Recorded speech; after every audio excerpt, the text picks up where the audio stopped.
press the bell icon to never miss a video from theory to practical.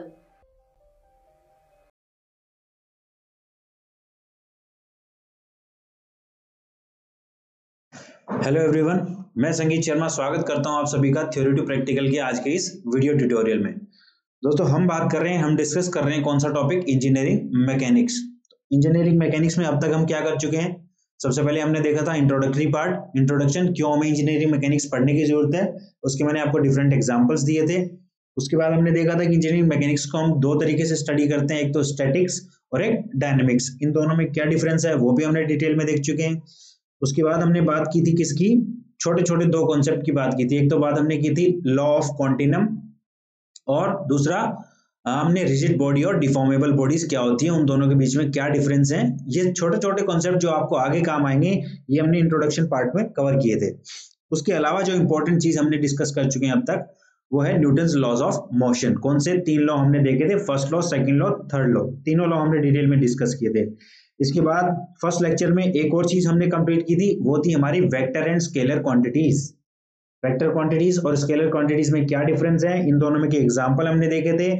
उसके बाद छोटा सा briefly हमने डिस्कस किया था पैरेललोग्राम लॉ, ट्रायंगल लॉ, कैसे वेक्टर का एडिशन, इन दोनों लॉ को यूज करके हम वेक्टर का एडिशन करते हैं, वो भी हम इसमें डिस्कस किया था। आगे इस लेक्चर में आज हम बाद में बात करेंगे पैरेललोग्राम लॉ से एक्चुअली उसमें फॉर्मूला जो डिराइव होता है, वो कैसे फॉर्मूला का डेरिवेशन और कैसे उस लॉ को यूज करेंगे। अभी तो आपने लॉ पढ़ा है, उस लॉ को कैसे यूज करेंगे वो एग्जांपल्स के थ्रू हम आज अपने लेक्चर में देखने वाले हैं। तो उससे पहले शुरुआत करेंगे हम सबसे पहले अपने सबसे important topic, resolution of forces. एक फोर्स को दो कंपोनेंट्स में रिजोल्व कैसे किया जाता है, सबसे पहले आज का टॉपिक हमारा है रिजोल्यूशन ऑफ फोर्सेस। तो चलिए नोट डाउन कीजिए, रिजोल्यूशन ऑफ फोर्सेस। देखिए दोस्तों, कहने को तो एक बेसिक कॉन्सेप्ट है, फंडामेंटल ऑफ मैकेनिक्स में से आता है रिजोल्यूशन ऑफ फोर्स को कैसे रिजोल्व अपन करते हैं। आगे आप देख लीजिए, इंजीनियरिंग मैकेनिक्स के बाद फिजिक्स भी पढ़नी हो आपको, चाहे आपको सॉलिड मैकेनिक्स, आगे स्ट्रेंथ ऑफ मटेरियल पढ़ना हो, फ्लूइड मैकेनिक्स, फोर्स को कैसे रिजोल्व किया जाता है, ये सबसे बेसिक, मैं कहूंगा फंडामेंटल कॉन्सेप्ट है, और ये आपको अच्छे से आना जरूरी है। होता क्या है, ज्यादातर अगर मान लो आप कॉलेज में हैं, क्लास में आपका लेक्चर चल रहा है, तो बच्चे ये चीजें, छोटी छोटी चीजें पूछने में हिचकिचाते हैं। उनको थोड़ा ऐसे फील होता है कि ये चीजें तो 12th की क्लास की है, मैं अब कॉलेज में आके पूछ रहा हूँ। तो आपको वो सारी की सारी शर्म आज निकाल देनी है। हम आज बेसिक से इस टॉपिक को स्टार्ट करने वाले हैं, और मैं आपको ये चीज इंश्योर कर सकता हूँ, by the end of this video, इस वीडियो के खत्म होने तक आप ये पूरा कॉन्सेप्ट अच्छे से कर चुके होंगे, क्योंकि कॉन्सेप्ट के बाद मैं लेने वाला हूँ न्यूमेरिकल भी। ठीक है, तो resolution of force upon start कर रहे हैं। देखिए, कोई भी एक फोर्स होता है, सपोज ये फोर्स है मेरे पास, force is equal to 50 kilo newton का एक फोर्स है, जिसको मैं F से रिप्रेजेंट कर रहा हूँ। इस फोर्स को मैं दो कंपोनेंट में रिजोल्व कर सकता हूँ, ठीक है, और दो कंपोनेंट में रिजोल्व दो तरीके से कर सकता हूँ। पहला तरीका रेक्टेंगुलर कंपोनेंट। कौन सा? अगर इस फोर्स को मैं दो ऐसे कंपोनेंट में रिजोल्व करता हूं जो कि आपस में परपेंडिकुलर है, मतलब जिन दोनों कंपोनेंट के बीच में 90 डिग्री का एंगल है, तो इन कंपोनेंट्स को मैं क्या बोलूंगा? Rectangular components. इनको क्या बोलूंगा? Rectangular components. तो पहले कौन सा हो जाएगा अपना? Rectangular components. ये सपोज x डायरेक्शन है, ये y डायरेक्शन, तो F को मैंने दो फोर्स में रिजोल्व किया, ये Fx और ये Fy। ये दो कंपोनेंट आप देख रहे हो, ये और ये Fx और Fy एक दूसरे के क्या है? परपेंडिकुलर है। इन दोनों के बीच में 90 डिग्री एंगल है, इसलिए ये क्या कहलाएंगे? Rectangular components. किसके? इस फोर्स F के, जिसका मैग्नीट्यूड है 50 किलो न्यूटन। डेफिनेटली इन दोनों का मैग्नीट्यूड अलग अलग होगा, वो क्या होगा वो सब हम बाद में देखेंगे। तो पहला मेथड है कंपोनेंट रिजोल्व करने का, रेक्टेंगुलर कंपोनेंट्स, जिसमें फोर्स के दोनों कंपोनेंट आपस में परपेंडिकुलर होते हैं। ठीक है, आगे इतनी बात समझ में? पहला मेथड ये होगा, इसको डिटेल में आगे डिस्कस करेंगे कि Fx की वैल्यू क्या होगी, Fy की वैल्यू क्या होगी, ये चीज अपन आगे डिस्कस करेंगे। दूसरा मेथड एक फोर्स को रिजोल्व करने का, उसके कंपोनेंट्स में, वो कौन सा है? Inclined components. दूसरा मेथड इंक्लाइंड कंपोनेंट्स। भाई सिर्फ और सिर्फ 90 डिग्री अगर उनके बीच में एंगल है तो कहलाएंगे रेक्टेंगुलर कंपोनेंट्स। इसके अलावा और कोई भी एंगल है 30 डिग्री, 60 डिग्री, उन दोनों कंपोनेंट्स के बीच में, तो वो कंपोनेंट्स कहलाएंगे इंक्लाइंड कंपोनेंट्स। किस तरीके से दिखेंगे? सपोज ये मेरा फोर्स F है, एक कंपोनेंट इसका ये रहा और एक कंपोनेंट सपोज इसका ये रहा। ये एंगल इनके बीच में सपोज थीटा है, और रिजल्ट इस एफ और इसके बीच में कितना है, ये कुछ भी मान लीजिए आप, इसको F1 मान लीजिए, ये F2। तो यहाँ आप देख रहे हैं F1 और F2 के बीच में एंगल 90 की बजाय कुछ और है, थीटा है। वो थीटा कुछ भी हो सकता है, 30 डिग्री, 60 डिग्री, 70 डिग्री, कुछ भी हो सकता है। तो 90 नहीं है, तो इसलिए ये दोनों फोर्सेस F के, ये दोनों फोर्सेस कौन से, F1 और F2 क्या कहलाएंगे मेरे, inclined components of force F। क्यों? क्योंकि इनके बीच में जो एंगल है वो 90 नहीं है, 90 के अलावा कुछ और है। अगर 90 होता तो क्या कहलाते हैं, रेक्टेंगुलर कंपोनेंट्स।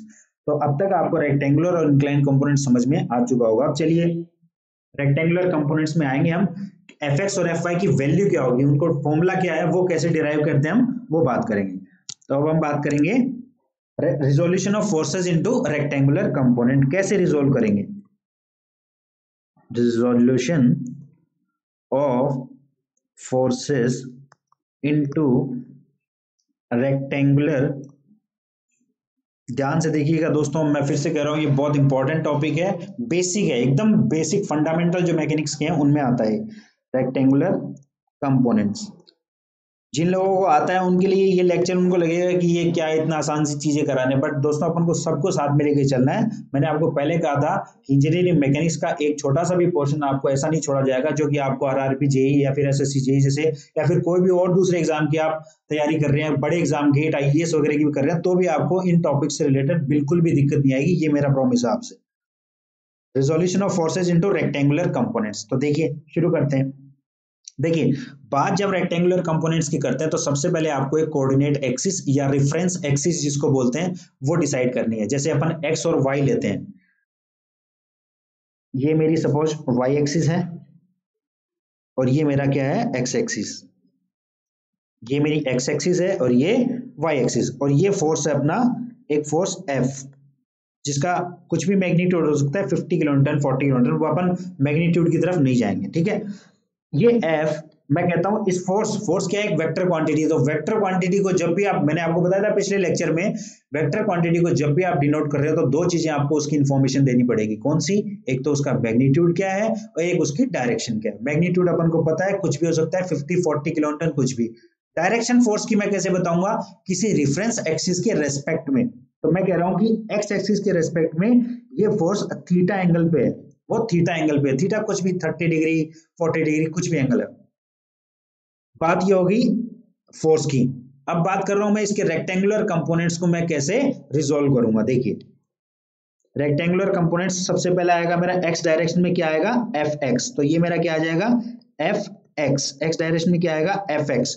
वाई डायरेक्शन में मेरा क्या आएगा, एफ वाई। ये मेरा क्या आ जाएगा, F Y. F x F Y अपन को पता है, चूंकि ये दोनों एक दूसरे के परपेंडिकुलर हैं, इसलिए क्या कहलाएंगे, rectangular components of this force F. अब इनकी वैल्यू क्या होगी वो देख लेते हैं।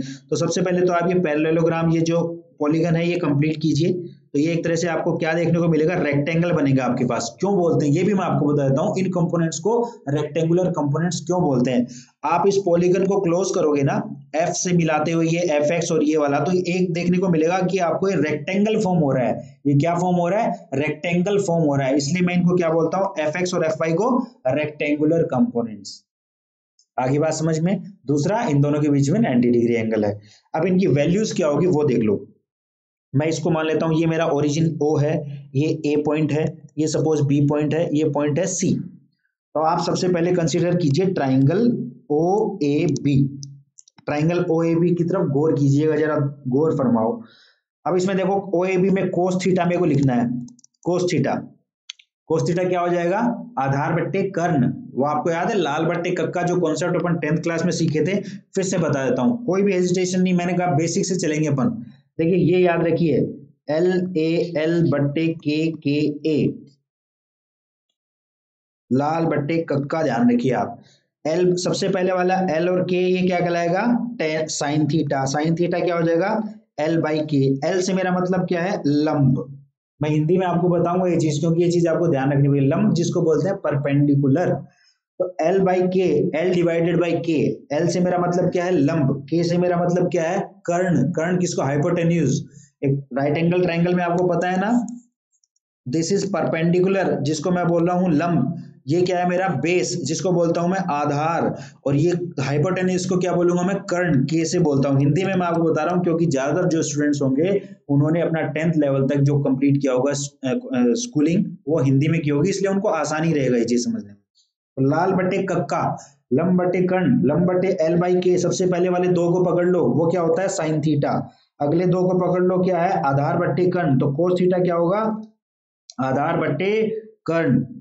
आगे बात समझ में, दैट इज इंग्लिश वालों को आधार के लिए बेस, कर्ण मतलब hypotenuse, base upon hypotenuse cos theta, sine cos tan. तीसरा क्या बच गया टेन थीटा, लम बट्टे आधार tan theta, tan theta is L by A. आगे की नहीं आगे बात समझ, अब चीजें याद रहेगी, मैं मेरी तरफ से आपको बता दूंगा, ये आपको चीजें डेफिनेटली पहले से आती होगी, पर फिर भी मैं मेरी तरफ से आपको बताना चाहूंगा जी। चलिए ठीक है, अब हम बात कर रहे हैं ट्राइंगल ओएबी में आ जाइए। ट्राइंगल ओएबी कैसा है, राइट एंगल ट्राइंगल है, क्यों, क्योंकि इसके बीच में यहाँ पे क्या है 90 डिग्री का ये एंगल बन रहा है, इसलिए राइट एंगल ट्राइंगल है। कोस थीटा, कोस थीटा क्या है, फॉर्मूला देखिए आधार बट्टे कर्ण, तो इस ट्राइंगल में आधार क्या है ओ ए और कर्ण क्या है ओ बी। आगे बात समझ में, अब आगे आ जाइए ओ ए को मैंने क्या लिखा है, देखिए ओ ए को किससे रिप्रेजेंट कर रहा हूं, ये मेरा क्या है एफ एक्स, एफ का एक्स डायरेक्शन में कंपोनेंट एफ एक्स। आगे बात समझ में, ओबी क्या है मेरा एफ, ओबी क्या है मेरा एफ, यही तो था जो मेन रिजल्टेंट फोर्स है एफ, इसी के तो कंपोनेंट ले रहे हैं अपन, किस डायरेक्शन में ओबी, तो ओबी किसके बराबर है, उसका मैग्नीट्यूड किसके बराबर है, उस फोर्स के मैग्नीट्यूड के बराबर, तो ओबी इक्वल्स टू एफ।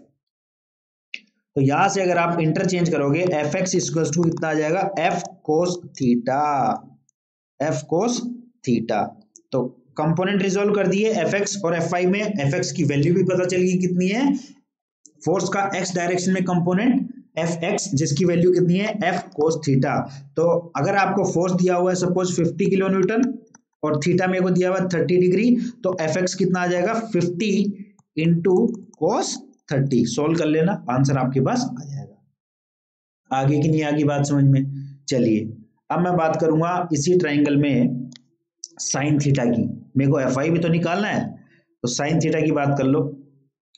आप खुद लगा के देखिए साइन थीटा किसके बराबर है, अभी मैंने आपको बताया था लाल बट्टे कक्का वाला कॉन्सेप्ट लगाइए, sine theta, sine theta, sine theta यहाँ पे देखिए लम बट्टे कर्ण, लम बट्टे कर्ण, लम मतलब परपेंडिकुलर, कर्ण मतलब हाइपोटेन्यूज। लम लम कितना है देखिए ओ ए बी में लम क्या है ए बी अपना क्या है लम, और कर्ण क्या है अगेन ओ बी। अब यहां से देखिए रेक्टेंगल मैंने आपको बताया था, ये पूरा ओ ए बी सी क्या है मेरा रेक्टेंगुलर, रेक्टेंगुलर की आमने सामने की जो साइड्स है वो बराबर होती है, इसलिए उसको रेक्टेंगल बोलते हैं। तो डेफिनेटली ए बी जितना है उतना ही कितना होगा O C, A B will be equals to O C, क्यों, क्योंकि ओ ए बी सी अपना क्या है एक रेक्टेंगल है, और रेक्टेंगल की आमने सामने की साइड्स इक्वल होती हैं। तो यहां से फिर से रख दीजिए sine theta is equals to A B को ओ सी लिख दिया मैंने, और नीचे कर्ण वो ओबी का ओबी रहेगा। अब देखिए ओसी मेरा क्या है, ओसी का मैग्नीट्यूड कितना है एफ वाई, फोर्स का वाई डायरेक्शन में component F Y divided by OB again F, तो एफ वाई यहां से कितना निकल के आ गया F sine theta, F X आ गया F cos theta, F Y वाला डायरेक्शन में आ गया एफ साइन थीटा, ये तो हो गया मैग्नीट्यूड इनके। तो फोर्स को, एक फोर्स था कोई भी मैग्नीट्यूड हो सपोज 50 किलो न्यूटन का, उसको मैंने दो परपेंडिकुलर ऐसे कंपोनेंट्स में रिजोल्व किया जो आपस में परपेंडिकुलर है, जिनके बीच में 90 डिग्री का एंगल है, तो ये क्या कराएंगे rectangular components of that force, उस फोर्स के रेक्टेंगुलर कंपोनेंट्स, और उन दोनों का मैग्नीट्यूड मैंने क्या निकाला, जो एक्स डायरेक्शन में कंपोनेंट निकल के आया उसकी वैल्यू है एफ कोस थीटा, और जो वाई डायरेक्शन में निकल के आया उसकी वैल्यू क्या है एफ साइन थीटा। तो ये बात होगी दोस्तों रेक्टेंगुलर कंपोनेंट्स की अपने पास, ठीक है। रेक्टेंगुलर कंपोनेंट में सबसे पहले आपको रेफरेंस एक्सिस देखना है, एक्स और वाई जो परपेंडिकुलर, जो दो परपेंडिकुलर एक्सिस हैं, जिन एक्सिस के अलोंग आपको फोर्स रिजोल्व करना है वो डिसाइड करो। ये यहाँ पे देखने में एक्स हॉरिजॉन्टल डायरेक्शन में मतलब समतल है, वाई इसके परपेंडिकुलर है, ये इंक्लाइंड भी हो सकते हैं, कैसे, रेफरेंस एक्सिस मैं कह रहा हूँ इंक्लाइंड भी हो सकती है, उससे मेरा मतलब क्या है वो भी देख लो।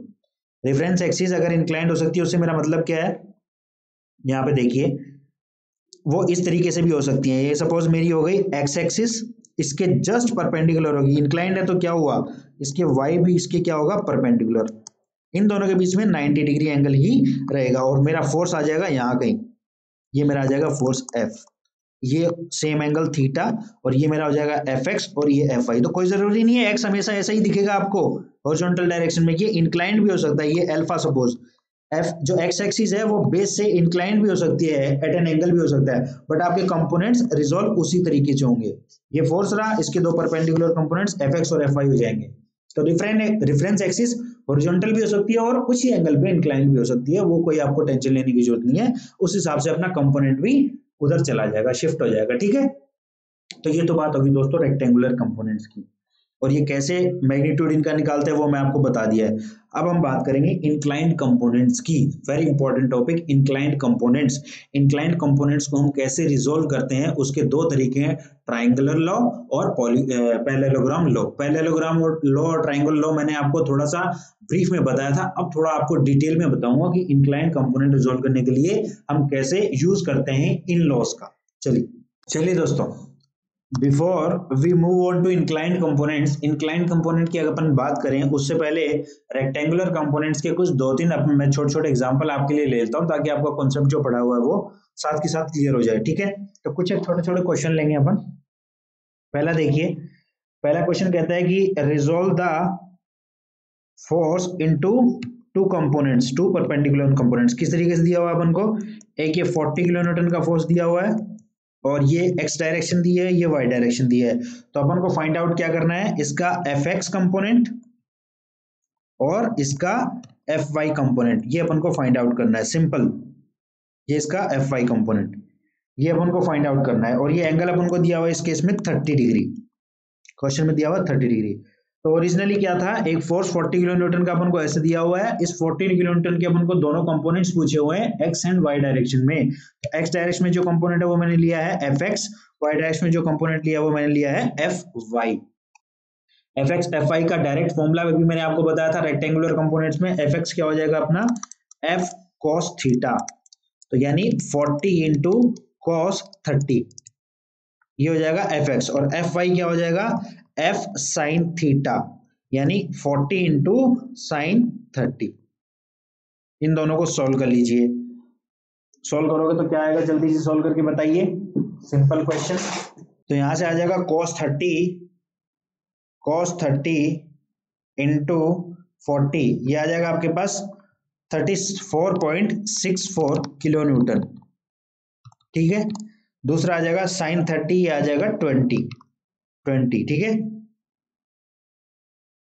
ठीक है, ये आ जाएगा अपना 20, एफ वाई आ जाएगा अपना 20 किलो न्यूटन, ये आएगा 34.64 किलो न्यूटन। तो आपने देखा 40 किलो न्यूटन एक फोर्स लग रहा था किसी एंगल पे, एक्स डायरेक्शन से 30 डिग्री एंगल पे लग रहा था, उसके दो कंपोनेंट मैंने ले लिए, एफ एक्स डायरेक्शन में आ गया 36.64 किलो न्यूटन और F y equal to 20 kilo newton. अब देखिए इसका फिजिकल एप्लीकेशन क्या है, कि भाई एक फोर्स लग रहा था, सपोज एक कार मूव कर रही है, उस पे 40 किलो न्यूटन एंगल लग रहा है 30 डिग्री एंगल पे, तो उसका क्या इफेक्ट है, कहने का मतलब उस 40 किलो न्यूटन को मैं दो चीजों से रिप्लेस कर सकता हूं, दो अलग अलग फोर्सेस से।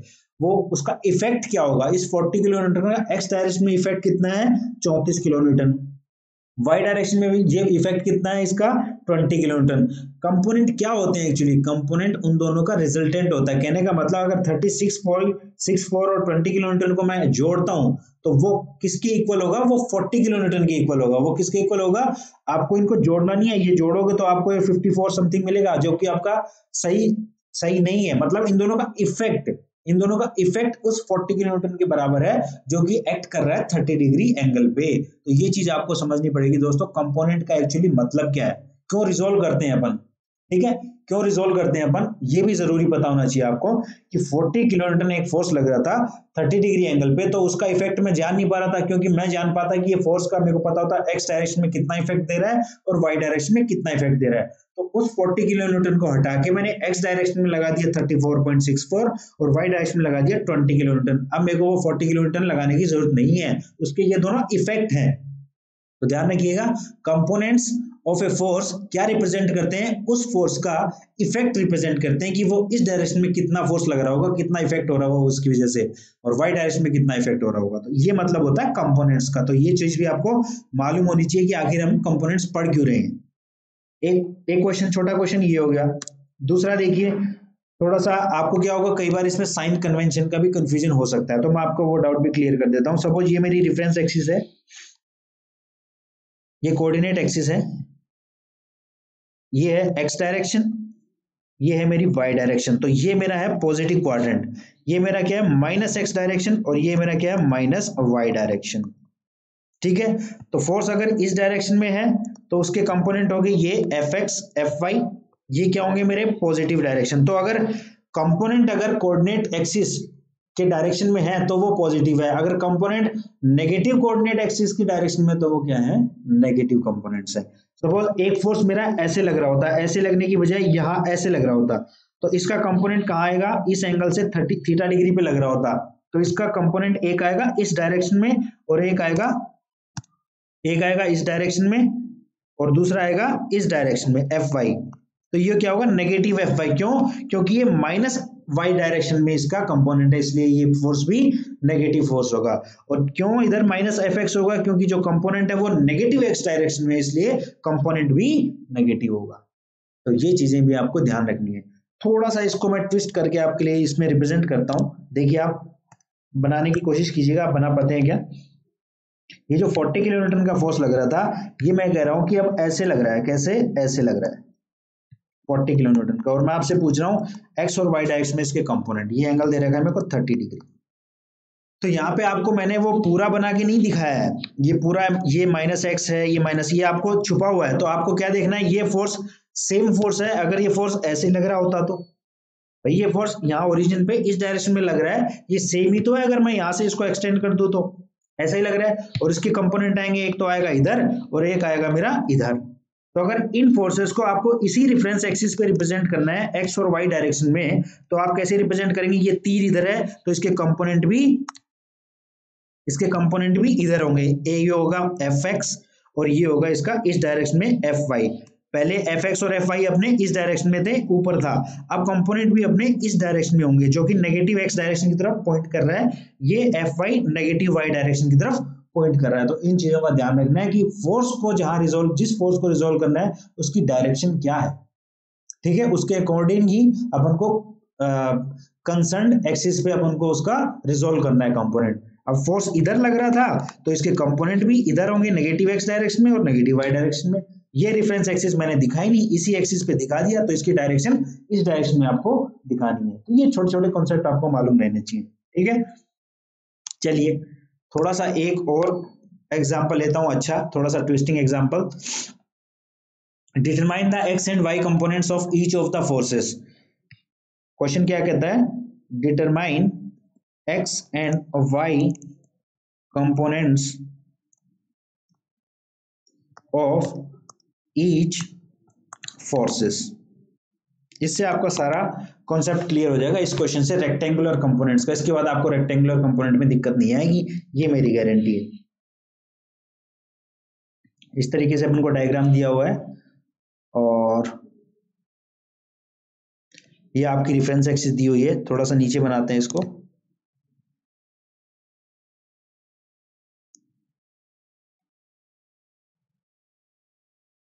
ये आपकी रेफरेंस एक्सिस दी हुई है, दिस इज एक्स ऐसे दिया हुआ है, और ये अपन को दिया हुआ है वाई डायरेक्शन।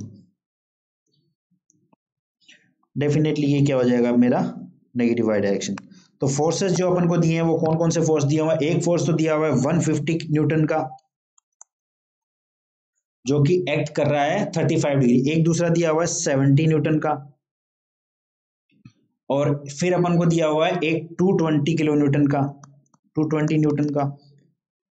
ठीक है, आगे बात समझ में। तो इनका अपन को, और इनके बीच में एंगल दिया हुआ, ये एंगल दिया हुआ अपन को 25 डिग्री, और ये एंगल अपन को दिया है 35 डिग्री, और ये वाला जो एंगल दिया हुआ है वो वाई एक्सिस के साथ में दिया हुआ है। ये भी देखना है आपको कि कौन सी एक्सिस के साथ दिया हुआ है, ये अपन को दिया हुआ 30 डिग्री वाई एक्सिस के साथ।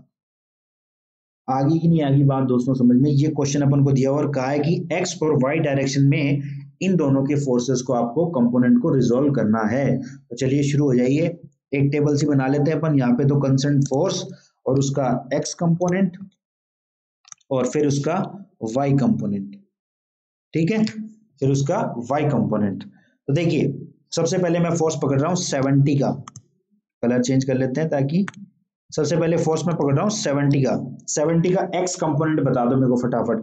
70 इस डायरेक्शन में लग रहा है तो एक्स डायरेक्शन में इधर होगा, कितना हो जाएगा 70 cos 25, 70 इंटू cos 25। सोल्व कर, आप सोल्व आप कर लेना, मैं आपके लिए सिर्फ कैलकुलेशन छोड़ रहा हूँ। मैंने आपको बता दिया 70 इंटू cos 25, क्योंकि एक्स डायरेक्शन के साथ था। अगर मैं आपको इसमें बताना चाहूँ फिर से ट्राइंगल लॉ लगा के cos थीटा क्या होगा, sin थीटा क्या होगा, तो आपको वो चीज ध्यान में मैंने बता रखा है। एक्स डायरेक्शन में कंपोनेंट कितना होगा f cos theta, y direction में कितना होगा f sin थीटा। ये कब होगा, ध्यान रखना आपको, ये कब होगा, जब जो अपना फोर्स है वो एक्स एक्सिस के साथ एंगल बना रहा है। जो एंगल अपन को दिया हुआ है वो एक्स एक्सिस के साथ दिया हुआ है, तब वो कितना होगा f cos थीटा, किस डायरेक्शन में, एक्स डायरेक्शन में। वाई डायरेक्शन में f sin थीटा। तो बस 70 का वाई कंपोनेंट कितना हो जाएगा 70 sin 25। खत्म बात, 70 वाला कंप्लीट हो गया। अब आ जाओ 150 वाले पे। अच्छा क्वेश्चन, 150 न्यूटन फोर्स को रिजोल्व करना है एक्स और वाई डायरेक्शन में। 150 का अपन को इंफॉर्मेशन दी है कि वो 70 न्यूटन के साथ 35 डिग्री का एंगल बना रहा है। क्या ये सफिशिएंट इंफॉर्मेशन है? बिल्कुल नहीं है। अपन को अगर एक्स और वाई डायरेक्शन में कंपोनेंट रिजोल्व करना है तो उस फोर्स का एक्स एक्सिस या फिर वाई एक्सिस के साथ कितना एंगल है वो पता होना चाहिए। तो 35 तो 70 के साथ है और 70 का एक्स एक्सिस के साथ है 25, तो टोटल 150 का एक्स एक्सिस के साथ कितना हो गया 35 प्लस 25, कितना हो गया 35 5 40 20 60 डिग्री। तो ये कितना हो जाएगा अपने पास 60 डिग्री। ये पूरा एंगल आपको लेना होगा। तो 150 एक न्यूटन फोर्स लग रहा है एक्स एक्सिस से जिसकी डायरेक्शन है 60 डिग्री। तो एक्स एक्सिस में कितना कंपोनेंट हो गया 150 इंटू कॉस 60 डिग्री। आगे नहीं आगे बात समझ में। और वाई डायरेक्शन में कितना हो जाएगा 150 into sine 60 degree.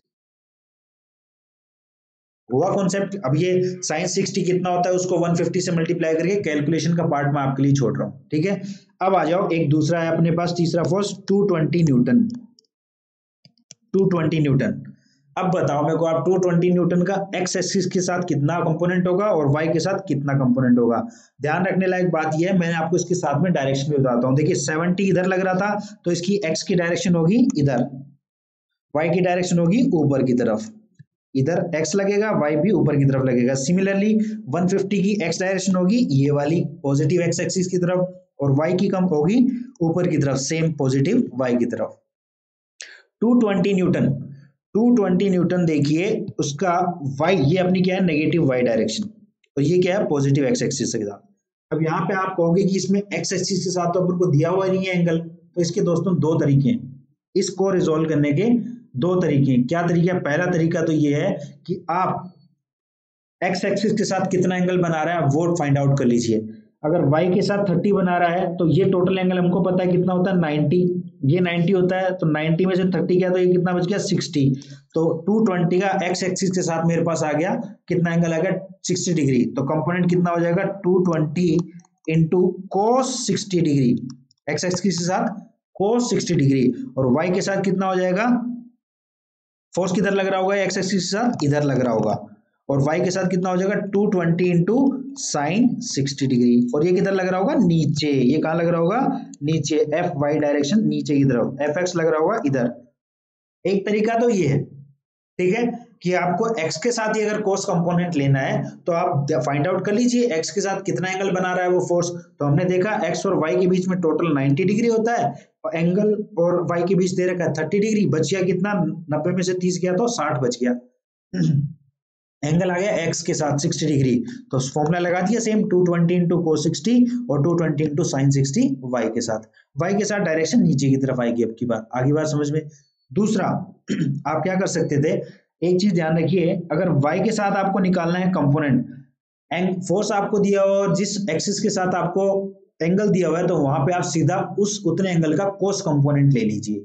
F Y कितना आ जाता है इस केस में, अगर मैं सेम रखता, मैं एक्स के साथ एंगल फाइंड आउट करने के बजाय जो मेरे को गिवन कंडीशन है उसी पे मैं वर्कआउट करता तो कैसे निकालता। देखिए फोर्स 220 किलोन्यूटन दे रखा है, अब जो एंगल दे रखा है मेरे पास y के साथ दे रखा है, कितना दे रखा है नेगेटिव y के साथ 30 डिग्री एंगल दे रखा है। तो जिसके साथ एंगल दे रखा है वहां पे आप कोस कंपोनेंट डाल दो, टेंशन नहीं, मतलब आप वहां पे आप कोस कंपोनेंट डाल दो, तो एफ वाई डायरेक्शन में मेरे पास कितना आ जाएगा 220 कोस 30। तो अगर आप इसको सोल्व करोगे ना 220 इंटू कोस 30 को करोगे तो आपको इससे और इससे सेम वैल्यू मिलेंगी दोस्तों, इससे सेम वैल्यूज मिलेंगी, ध्यान रखिएगा। और ये एक्ट कहां कर रहा होगा, इस डायरेक्शन में।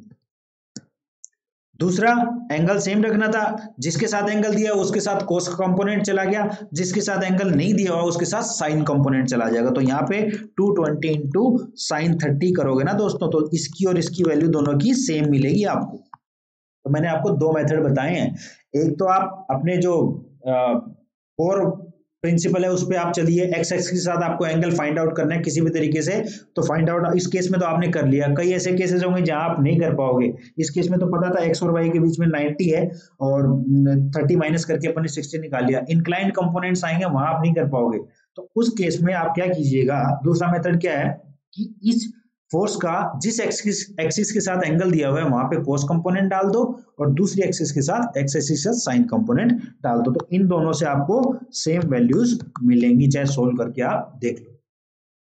ठीक है, तो दोस्तों रेक्टेंगुलर कंपोनेंट्स का मेरे हिसाब से अब आपको कोई दिक्कत इस क्वेश्चन के बाद आनी नहीं चाहिए। रेक्टेंगुलर कंपोनेंट्स वो कंपोनेंट्स होते हैं जो कि एक दूसरे के परपेंडिकुलर होते हैं, एक्स या वाई डायरेक्शन में अपन फाइंड आउट करते हैं। रेफरेंस एक्सिस अपन ने क्या ले रखी है, एक्स या वाई एक्सिस। ये तो बात होगी रेक्टेंगुलर कंपोनेंट्स की। अब हम बात करेंगे इंक्लाइंड कंपोनेंट्स की। इंक्लाइंड कंपोनेंट्स में मैंने आपको बताया था क्या मेथड है रिजोल्व करने का, ट्रायंगल लॉ और पैरेललोग्राम लॉ। इन दो लॉ को अपन ने छोटा सा ब्रीफली डिस्कस कर रखा है, थोड़ा डिटेल में मैं अब डिस्कस करूंगा आपके साथ पैरेललोग्राम लॉ और उसका यूज कैसे कर सकते हैं रिजल्टेंट फाइंड आउट करने के लिए, वो अब अपना नेक्स्ट इंपॉर्टेंट टॉपिक हम स्टार्ट करें। चलिए